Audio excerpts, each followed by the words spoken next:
Good morning. Dito tayo ngayon. As a daily routine, lalakad tayo ulit para ma-exercise. Bale, sinusunod ko lang yung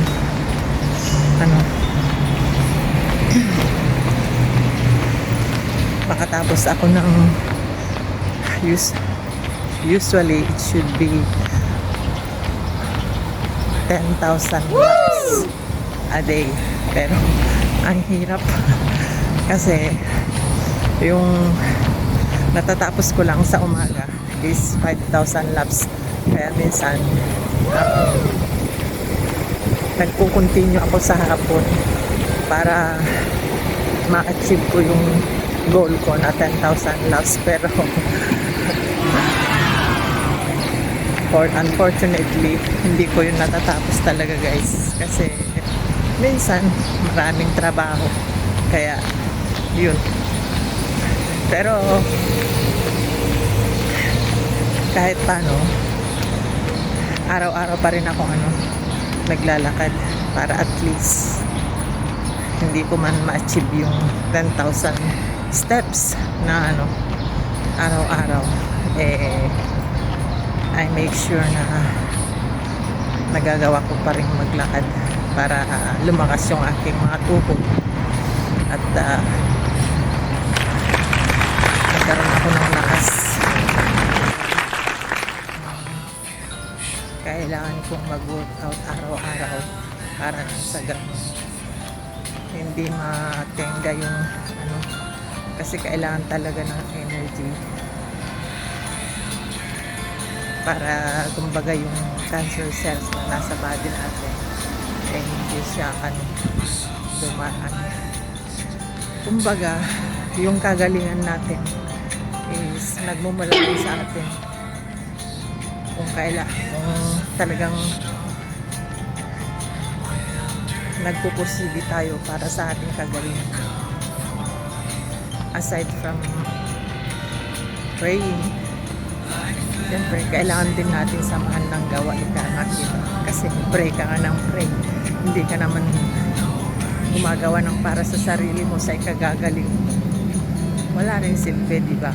Kaya kailangan gawin din natin yung part natin kung ano yung mga bagay na dapat natin gawin para gumaling. Gawin natin kung ano yung mga bagay na bawal, iwasan natin. Ganun. Kaya ginagawa ko lahat ng aking makakaya, kasi gusto ko pang kasama yung mga anak, pamilya, at magtrabaho pa ako. Kaya sabi nga, laban lang para sa ganun achieve pa natin yung goal natin para sa pamilya. Keep on fighting and pray.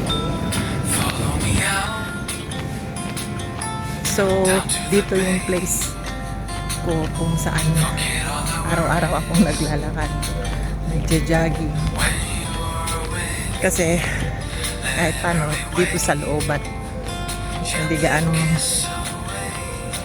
polluted, kasi pag dun sa labas na main highway masyadong mausok, at least dito kahit paano nasa loob pa, tsaka fresh air. Tingnan nyo naman, guys. Tiis-tiis lang. Mahirap din magkaroon ng cancer kasi ang dami mga pagkain na dapat mong iwasan. Hindi katulad dati na pwede mong kainin lahat ng gusto mong kainin, pero ngayon hindi. Pwede ka naman kumain, pero konti lang, hindi pa na kumbaga limitado lang yung pagkain. Parang titikim ka lang para pagbigyan lang yung sarili, gano'n. Pero sa matamis talaga, yun yung bagay na iniwasan. Ayaw kong kumain kahit na magkagutom-gutom ako na. talagang yun yung number one na iniiwasan ko kasi yun yung gustong gusto na cancer, yung matamis.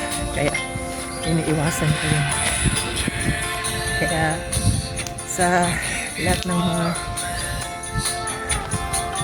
katulad kong mga babae, lalo na sa nagkakaedad na, iwasan natin yung sa pagkain natin. Dapat habang tumatanda, mag-diet na tayo. Tapos iwasan sa mamantikang mga pagkain, ganun.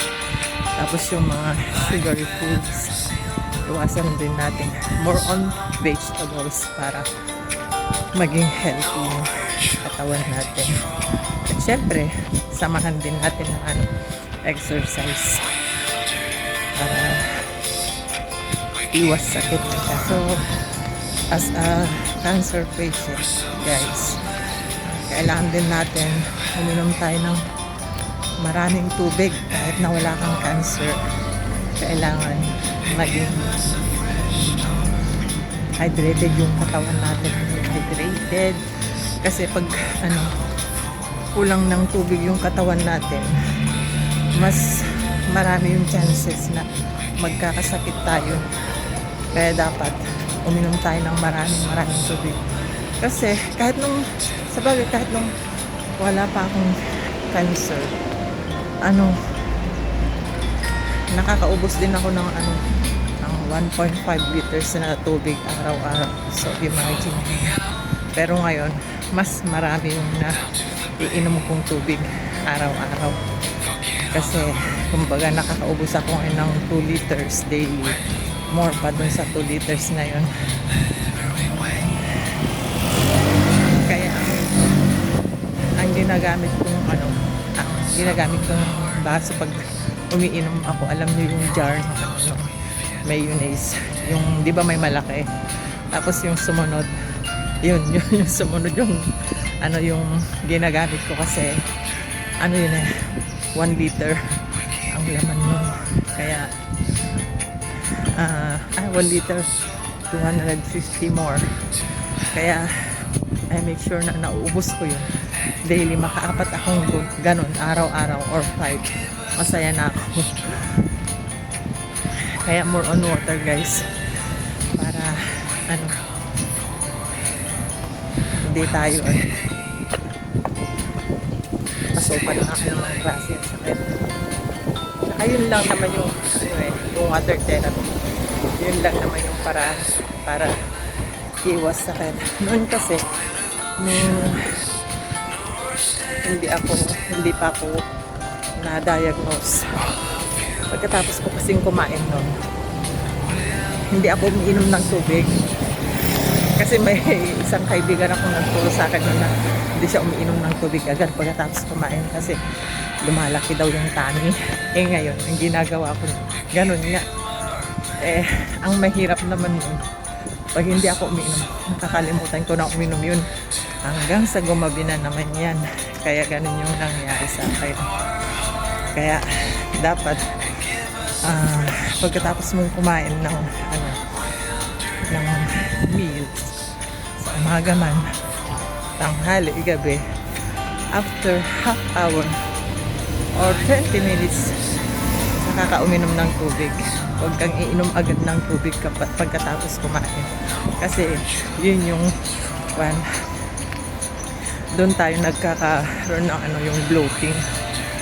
Kasi, kailangan may may distansya yung pagkain saka pag-inom ng tubig, guys.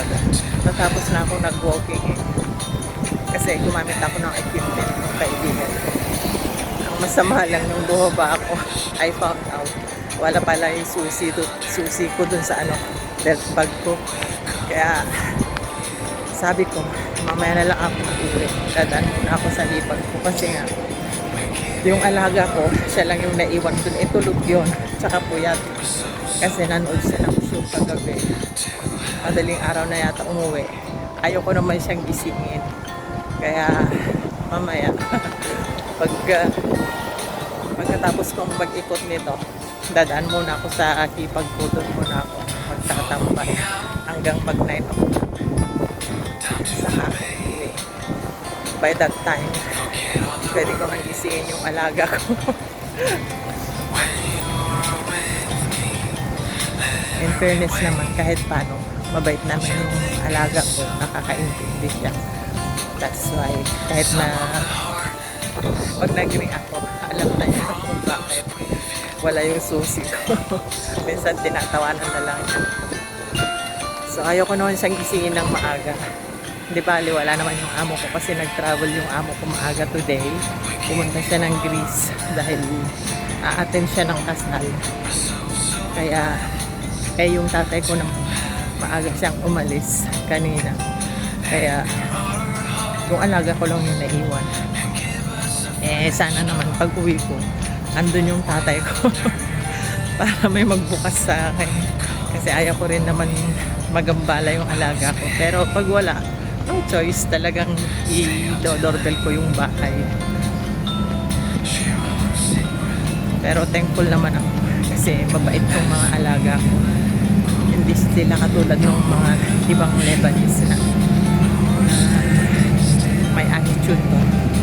Sila wala. Hindi mo sila makitaan na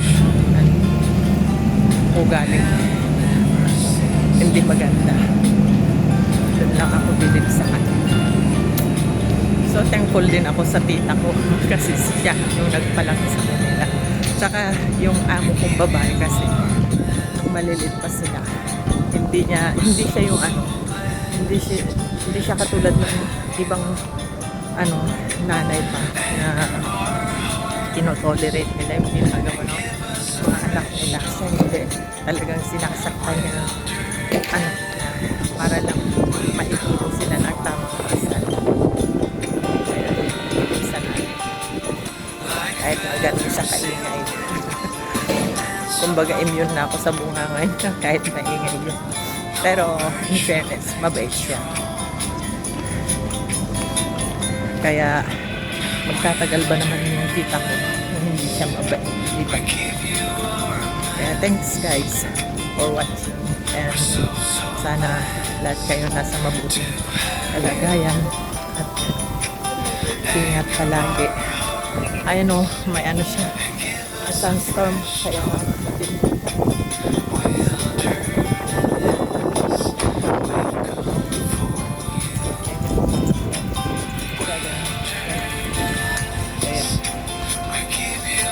pati kami dito apektado. So shout out sa lahat ng mga nanonood dyan, sa lahat ng mga relatives, mga kaibigan, mga kapatid. Maraming salamat sa lahat ng mga nagbibigay ng tulong sa akin. Deep in my heart, thank you so much. Sana i-bless pa kayo lalo na. Maraming salamat guys. Have a good day.